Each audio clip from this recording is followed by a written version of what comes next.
Hey there, StarCraft fans. It's Falcon Paladin coming at you with yet another edition of StarCraft Brood War Remastered. Today on Retro, it's going to be Flash from his ladder sessions versus Rain, who did very well in the SSL number 1, which replaced ASL.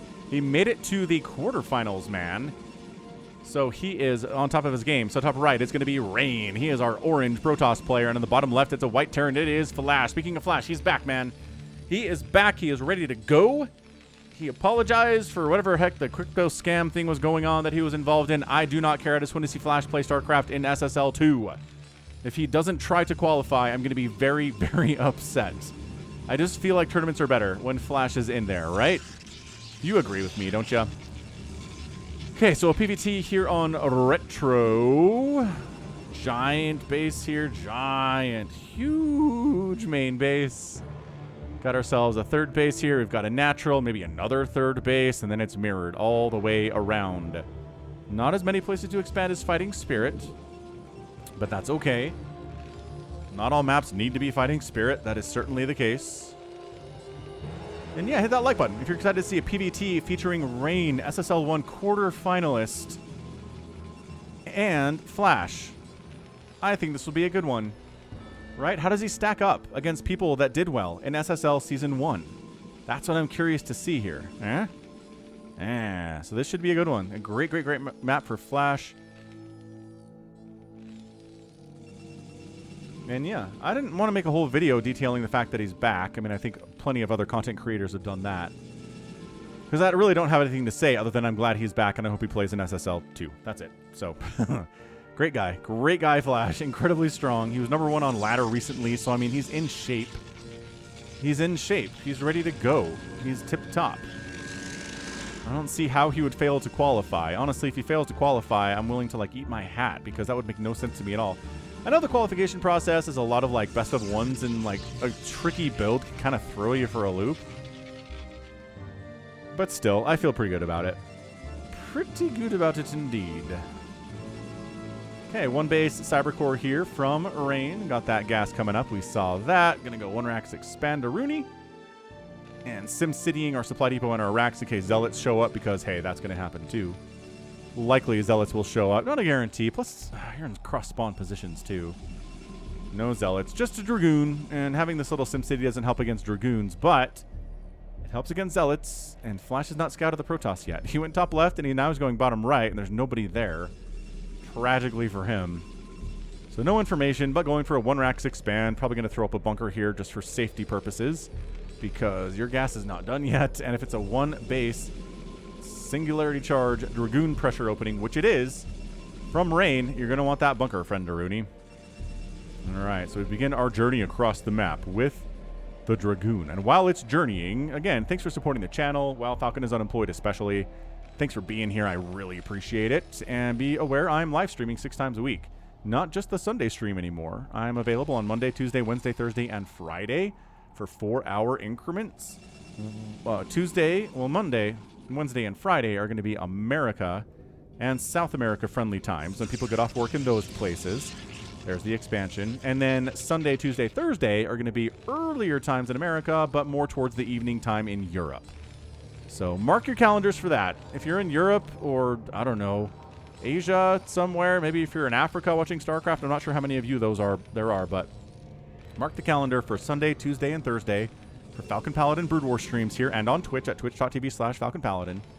And if you are in North America or South America, then you want to check me out on Monday, Wednesday, Friday. Streaming here and on Twitch. Alright, so, man, don't even need the bunker. The Marines are just like, get out of here. No one likes your style. We're going to take all the shields off you. And the Dragoon's like, yeah, but what if... Ow! Okay, you got it.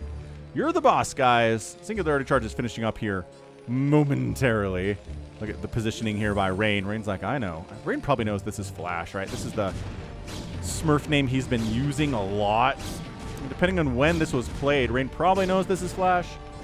You think maybe he's like, oh, man... I run up against Flash on the ladder. He's like, I got this guy. He was away for a while. He's probably rusty, right? Right. Maybe he is. Robotics facility coming in back home. And then on the other side of it, machine shop finishing. Let's go ahead and get siege mode in the face of these ranged dragoons. The best option is usually siege, but it could go for spider mines first, but it is siege mode from Flash here first. And let's see if we go for the Reaver opening. Again, everybody wants to be Snow in this matchup. Everybody wants to use the Reaver in ways that Snow does, and nobody else does that. But still doesn't stop people from trying. Engineering bay to deal with potential drops. He knows potential drops are here. There's the observatory. On the front line, I'm not a big fan of putting the observatory on the front line because it's only got 500 hit points and it's really friggin' squishy. Half of those hit points are shields and they take full damage from everything. So those die fast. And then you have to rebuild it because you want observers against the Terran because spider mines exist. Oh, a couple more SCVs, boys. Pull them on in. Get that repair going. Siege mode. Tick-tock, tick-tock goes the clock. Siege mode goes. Siege up. And one hit and back. Oh, took a second hit. That was unnecessary, but it only took shields. Those will come back.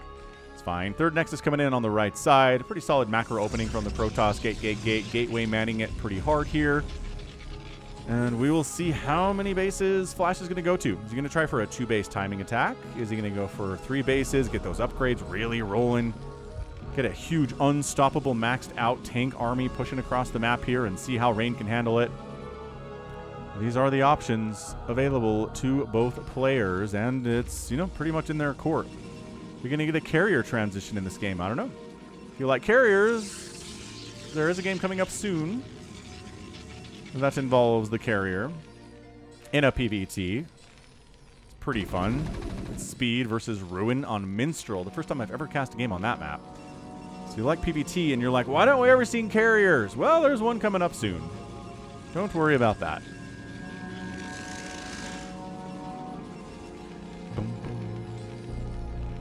Boom, boom. Ooh, something was canceled here, but a starport's coming up on the rubble. Vulture Speed, the next upgrade coming in, and starport with control tower for dropship, I'm guessing. Or just allowing you to get into a science facility for the science vessels and EMP. Again, the bridges and the pathing you can take here are pretty awesome. There's the science facility. All right. So just building it on the same ground the starport was at, hilariously. Checking to see, can I take a 4th base up here? The Dragoons are like, any vultures running around? Actually, no vulture activity on the map at all from Flash. He doesn't have an academy. That's probably an academy. Nope, that's an armory. He is playing with fire here. This could, he's got turrets up, so DTs aren't going to have a great time. But not scouting what your opponent is up to is either super confident or maybe just a little too cocky. Okay, there is carriers. Hey, you get carriers in this game too, carrier fans. Hey. Yeah, double Stargate and no comsat. Scan that. Oh, Academy is coming in. Flash isn't going to forego it forever, but that worries me. That worries me a lot for him. Oh, Vulture's trying to move out. Dragoons are like, how about you not go that way? What if we kill one of you on your way out? How's that? And then we intercept at this angle, kill another one. Dude, 2 vultures on the move out is not nearly as scary as 4 vultures on the move out. Excellent. That was disgusting by Rain. He knows how Terrans play on this map. He was ready for that. Covered here, covered here. Probably could have blocked this ramp and actually done a lot more, but oh well. Walling off against the vultures here too. Man.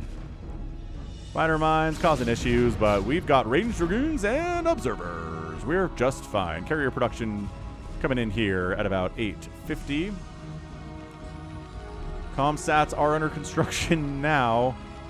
And I imagine he's going to try to scan the main base and see what's going on. He's probably going to scan this and probably this. I don't know if he's going to see these carriers, friends. I do not know. This is an RJB DEFCON 1 replay, which means it's the highest alert level he can give it. DEFCON 1. I know some people think DEFCON like 4 or 5 is the highest. It's not. DEFCON 1 is the highest. There's the scan. Okay. No, he doesn't see the carriers. He doesn't see them. Oh, he sees the gateways and goes, okay, cool. Gateway man. Oh, and then he gets, okay, never mind. Second scan, totally figured it out.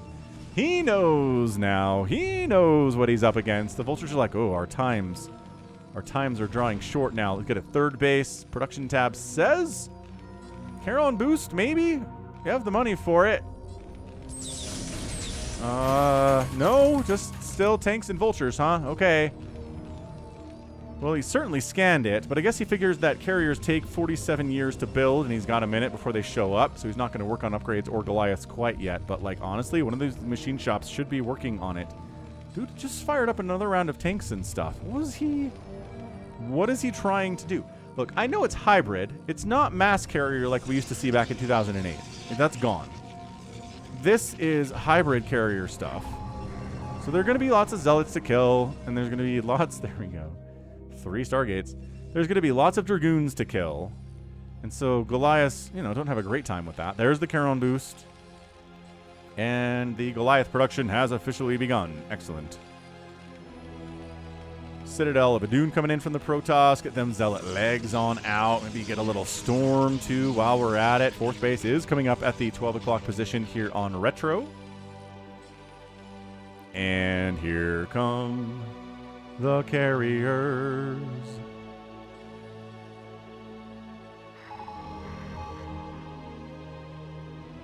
Flash scanning out to see if it's safe to go this way. No, not really. It's not, actually. No.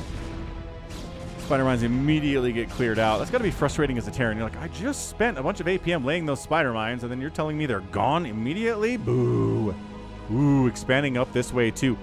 I like how Rain is playing this, and I'm wondering if Flash didn't scan this too late and react too late to it. I'm not sure. Picking off these tanks makes it a lot easier to get up that ramp, but the bunker and the turrets are problematic for these carriers. They got to fall back. Not quite enough of them to engage with that quite yet. But dude's making 3 carriers at a time. Look at that beautiful symmetry and formation. These guys took their flying lessons to heart, didn't they? Just very majestic. Floating across the sky here on Retro. It's great and everything. EMP is good against... It's good against everything Protoss has, but it's good against carriers, too, because they have a lot of shields you can get rid of. 150 is a butt ton of shields. Dragoons only have 80. That's twice as many shields on a carrier you can get rid of with an EMP. I'm trying to sell EMP to you guys. You know what it is. Okay, carrier group a little bit bigger. 5 of them. I'm going to swing on in. There are new turrets to get rid of. Trying to snipe down the bunker, it looks like. Nope, going after the tank for sure. Tank down. Not really focusing that well. I mean, the bunker is taking hit. There you go. The bunker does finally go down. And that's the invitation for Rain to come up this ramp. Zealots charging up here. Dragoons on the backside, kind of getting stuck behind each other.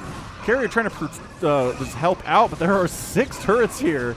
Interceptors are dying a little bit too quickly for his liking, and he has to fall back. Dude, Flash is 3 base in it. He's at 67 workers. It's 70 for Rain here at 12 minutes. Man, if you like scrappier games, that game on Minstrel is a lot scrappier between Speed and Ruin.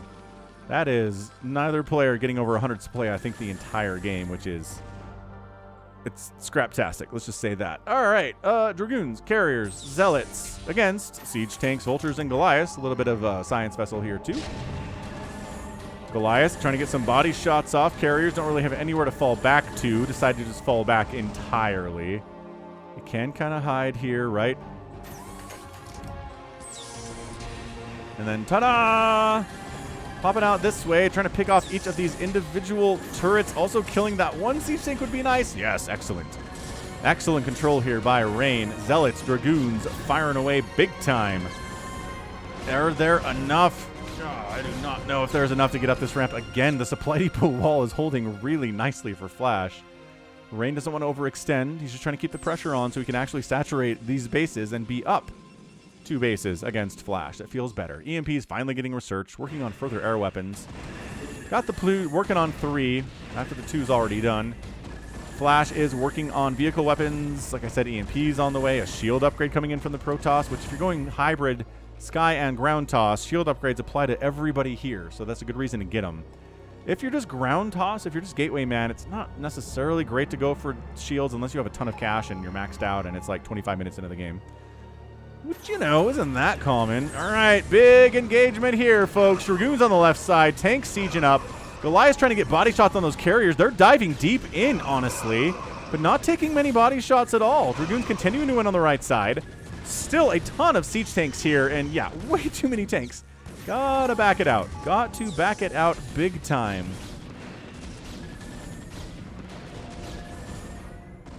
Ooh, actually retreating pretty heavily here. Up 184 to 149 supply, and that puts him about even with the Terran player. That is if it's Gateway Man. If it's Carriers, which are some of the most cost-effective units in the game, if not the most cost-effective unit in the game, in the right hands, right? Like, lower-level Carriers die a lot, but in the hands of somebody like Rain, they're just gonna be okay, right? They haven't taken any hull damage at all. Shield damage, sure. Some have a bunch of that. And then we're back here, and Flash is on the other side of the map. Okay. Well, is Flash going to turn around and try to flank this? Or is he going to base race this sucker? Because, man, get those zealots in here. Go after those missile turrets. These carriers are having such a time with those turrets, man. Oh, no, we're base racing.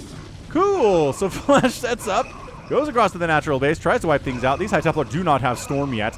Tragically for them, he's going to try to use what's left here to defend against these carriers. But, man, the carrier micro just in and out of the fog of war here. Just beautifully well executed here, too. Oh, my gosh, Storm finished. Okay, so, like, one Storm got off.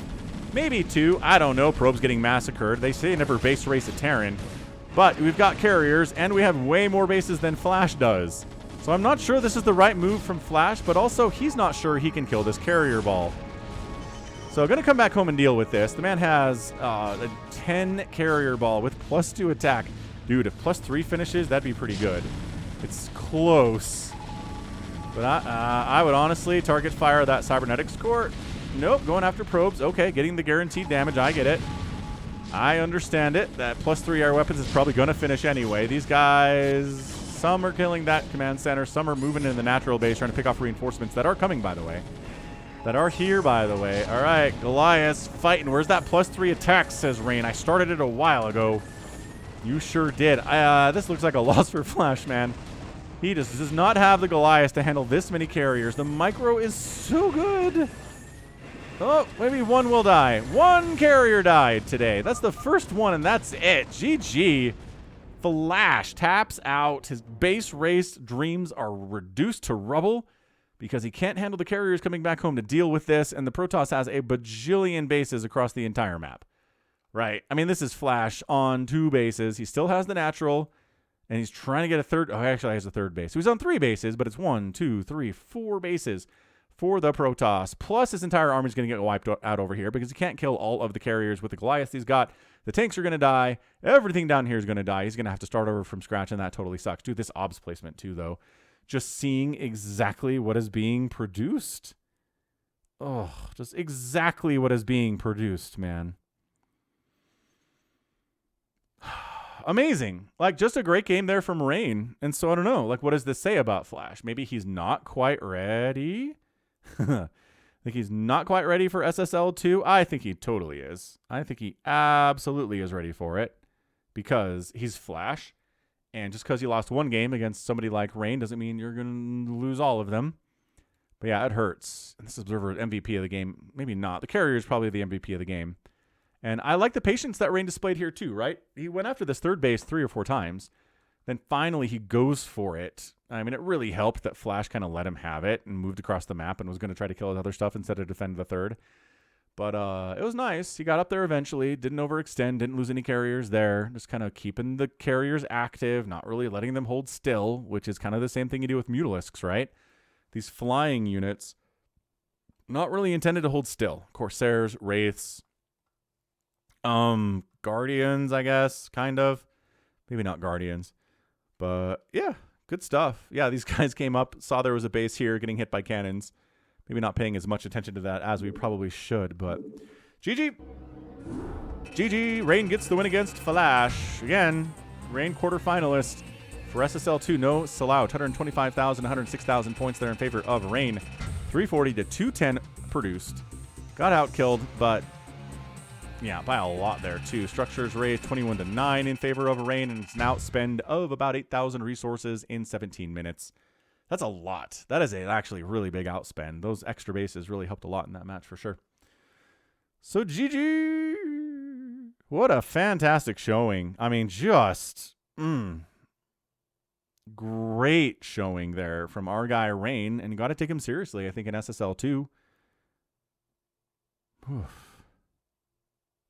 All right, so GG, that's going to be it from me. This has been Falcon Paladin coming at you with yet another edition of StarCraft Brood War Remastered. Go ahead, hit that like button, hit that subscribe if you like what you saw and what you heard today. You can also catch me on Twitter, Facebook, Patreon, and Twitch, all at /Falcon Paladin. And until next time, as always, thank you so much for watching, and you take care of yourself.